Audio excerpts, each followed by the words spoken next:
Selamat datang di Jils Media. Hai guys, kali ini Jils Media akan mempersembahkan video pembahasan praktis materi kamu di sekolah. Jangan lupa nonton semuanya supaya kamu bisa menyelesaikan soal-soal materi kamu di sekolah. Assalamualaikum warahmatullahi wabarakatuh. Halo Jils People, jumpa lagi dengan Kak Uki.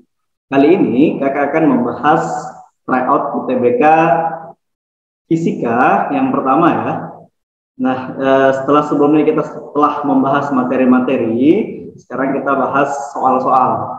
Nah, di tryout yang pertama ini ada 10 nomor, mulai dari soal nomor 1 ini termasuk dalam soal kinematika gerak lurus, khusus pada GLB ya. Oke, langsung ke nomor 1. Sebuah benda bergerak lurus beraturan. Grafik berikut menggambarkan posisi benda terhadap waktu selama 6 detik pertama. Yang ditanyakan di soal adalah jarak tempuhnya. Nah, untuk mendapatkan jarak tempuh, berarti rumusnya adalah, kan yang ditanyakan adalah S-nya ya. Jaraknya berapa? Nah, rumusnya adalah S sama dengan V kali T. Nah, V-nya itu kita dapat dari grafik.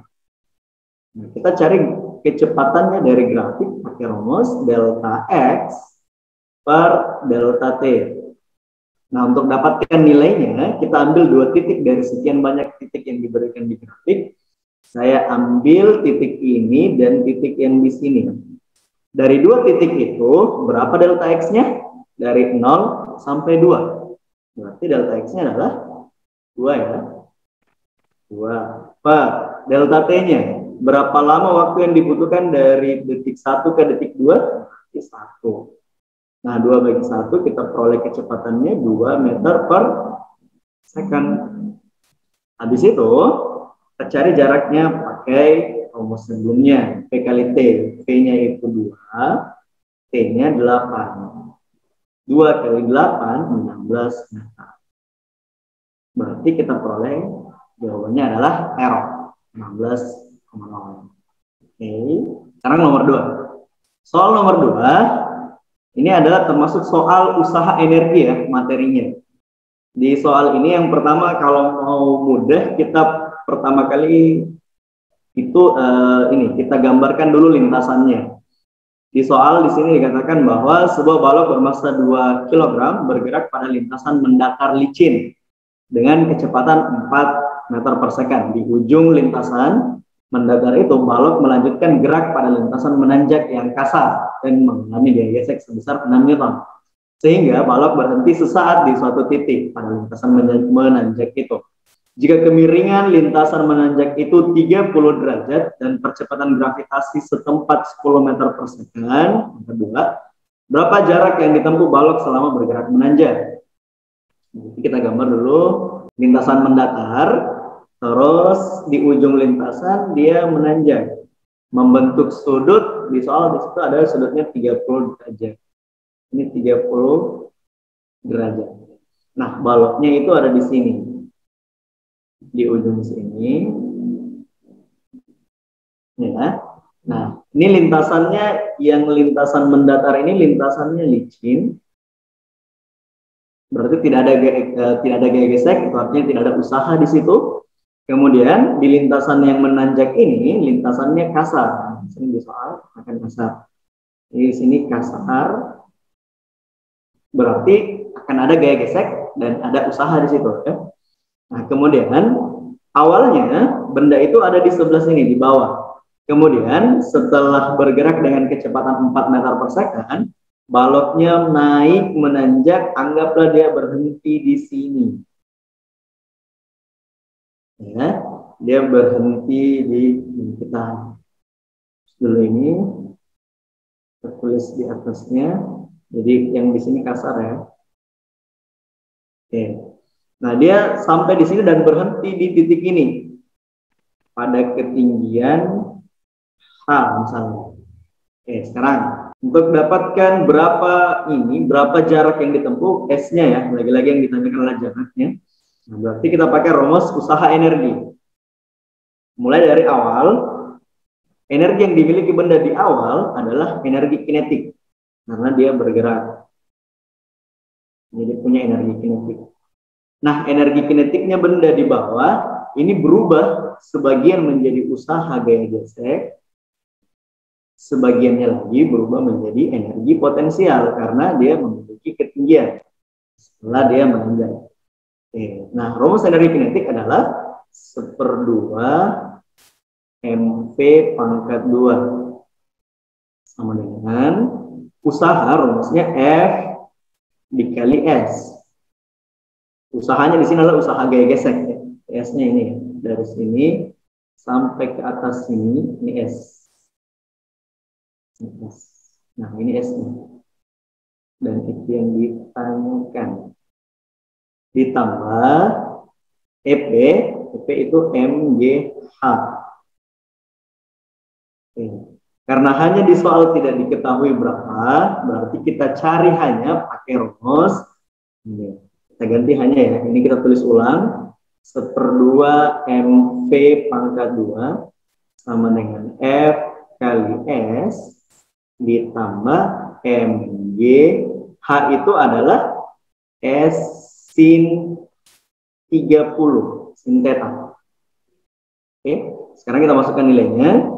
1/2 kali masanya 2, kecepatannya di soal 4, pangkat 2 berarti 16 sama dengan gaya geseknya 6 dikali S yang dicari ditambah masanya 2, gravitasinya 10, S sin 30 itu 1/2. 1/2 dengan 2, ini juga 1/2 dengan 2, berarti hasilnya adalah 16 sama dengan 6S ditambah 10S. Itu artinya 16 sama dengan 6S tambah 10S berarti 16S. Jadi S sama dengan 1. 16/16. Maka jawabannya adalah nomor 3. Nomor 3 ini soal tentang dinamika rotasi pada katrol. Ini yang ditanyakan di soal adalah tegangan tali pada M2. Kalau yang ditanyakan tegangan tali, berarti kita harus gambar dulu gaya yang bekerja pada katrolnya. Gaya yang bekerja pada katrolnya di sini adalah ada berat katrol, ini berat massa ya. Berat yang kedua W2, ini W1. Terus di sini tegangan tali, juga tegangan tali. Karena W1 lebih besar dari W2, maka katrolnya ini berputar ke sana. Gitu ya. Itu artinya benda kedua ini akan mengarah ke atas dan benda pertama mengarah ke bawah. Sekarang yang ditanyakan di soal adalah tegangan tali pada M2. Berarti kita fokus pada benda yang kedua. Kita tentukan tegangan talinya pakai rumus hukum Newton yang kedua. Sigma F sama dengan A dikali A. Gaya yang bekerja di benda kedua itu adalah tegangan tali dan W2. Karena benda kedua ini bergerak ke atas, berarti lebih besar tegangan talinya. Nah, kita tulis sigma F di sini. Tegangan tali, ini yang dicari ya, dikurang dengan W2 sama dengan M2 dikali dengan A. W2 nilainya itu sudah ada, sisa dihitung. Ini M2 juga ada, A-nya yang belum ada. Berarti kita cari dulu A-nya dari sini. A itu sama dengan alfa dikali jari-jari. Oke.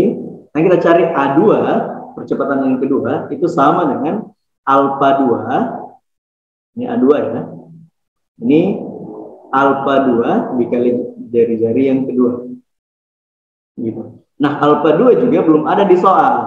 Tidak ada percepatan sudutnya. Berarti kita perlu cari alfa 2 lagi. Nah, yang paling mudah kita tentukan adalah alfa sistem. Karena di soal itu sudah dikasih tahu nilai momen gaya totalnya. Berarti yang kita cari adalah alfa sistem. Kenapa? Karena alfa 1 itu nilainya sama dengan alfa 2, sama dengan alfa sistemnya atau alfa total. Gitu. Karena dia sepusat ya. kedua katron ini sepusat. Jadi percepatan sudutnya sama. Berarti untuk dapatkan nilai alfa 2 kita cukup mencari alfa sistemnya saja atau alfa totalnya. Nah, kita dapatkan nilainya dari rumus sigma torsi sama dengan I dikali alfa. Ini alfa totalnya ya. Berarti ini momen inersia total juga yang kita pakai. Nah, sigma torsinya di soal adalah momen gaya total yang bekerja pada katrol adalah 0,5. Berarti ini adalah 0,5 sama dengan momen inersianya.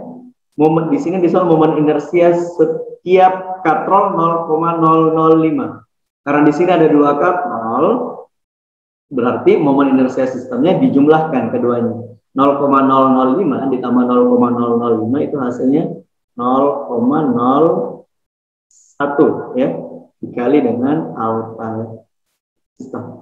Berarti alfanya itu sama dengan 0,5 dibagi dengan 0,01 ya. Berarti hasilnya adalah 50 radian per second pangkat 2. Nah, nilai ini kita masukkan ke sini. Alfa 2 sama dengan 50 dikali dengan jari-jari yang kedua 5 cm. 5 cm kita ubah ke meter berarti 5/100.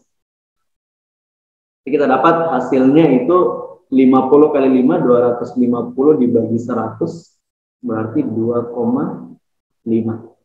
Nah, nilai ini kita masukkan ke sini. Jadi, tegangan tadi dikurang W2. Ingat, W2 itu rumusnya M kali G ya. Ingat ini ya. W itu rumusnya M dikali G. Berarti kalau M2-nya 1,2, berarti W2-nya itu 12. Karena gravitasinya 10 ya. 1,2 dikali 10. Sama dengan M2 di sini nilainya 1,2 dikali 2,5. Oke. Berarti tegangan tali T sama dengan ini minus 12 pindah ke sebelah 12 ditambah dengan hasil kali antara 1,2 kali 2,5. Oke, hasilnya adalah 3. Berarti 12 tambah 3 hasilnya 15 Newton. Maka jawabannya adalah delta. Oke, nomor 4. Di sini yang ditanyakan adalah H1 kurang H2. Sementara di pilihannya itu semuanya dalam H1. Berarti yang kita butuhkan adalah nilai H2-nya itu berapa H1. Jadi kita bandingkan ya antara H2 dan H1. Berarti lagi-lagi kita akan pakai rumus perbandingan. Nah, sebelumnya materi ini adalah materi laju kalor. Materi kelas 2 SMA ya, semester 1. Untuk menentukan laju kalor itu dirumuskan dengan ini. H sama dengan K A delta T per L. Karena kita untuk mendapatkan nilai H2-nya, kita akan pakai rumus perbandingan, maka kita tidak menggunakan semua besaran yang ada pada rumus. Yang kita gunakan hanyalah yang berbeda atau yang berubah nilainya. Nah, yang sama nilainya di sini adalah panjangnya. Karena di soal dikatakan panjang sama. Ini panjang yang sama. Terus, yang berubah lagi adalah, yang sama lagi nilainya adalah delta T. Karena di soal di sini dia bilang, kedua batang disusun sejajar. Jadi kalau dianggap seperti ini kurang lebih, ini batang pertama, ini batang kedua, disusun sejajar. Kemudian setiap ujungnya ditempelkan pada objek bertemperatur TH dan TL. Jadi di ujung sini dan ujung di sini itu ditempelkan pada objek bertemperatur T high dan T low.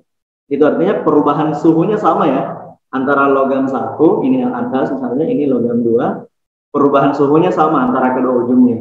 Berarti delta-nya sama.